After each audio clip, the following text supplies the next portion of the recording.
Northern Indiana has issued a severe thunderstorm warning for St. Joseph County, Indiana, until 11 p.m. Eastern Daylight Time. At 10:20 p.m. Eastern Daylight Time, a severe thunderstorm was located near New Carlisle, Oregon, 9 miles west of South Bend, moving east at 35 miles per hour. Hazard, 60 miles per hour wind gusts and penny-size hail. Source, radar indicated.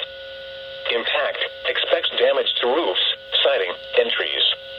Locations impacted include South Bend, Mishawaka, Georgetown, Granger, Delavoyer Park, Osceola, New Carlisle, Roseland, Indian Village, Chino Lakes, Crumbstown, Woodland, Lydic, and Wyatt. This includes Interstate 80 in Indiana between mile marker 63 and 64, near mile marker 67, and between mile marker 69 and 87. For your protection, move to an interior room on the lowest floor of a building. Repeating, a severe thunderstorm warning has been issued until 11 p.m. Eastern Daylight Time for the following county: St. Joseph, Indiana.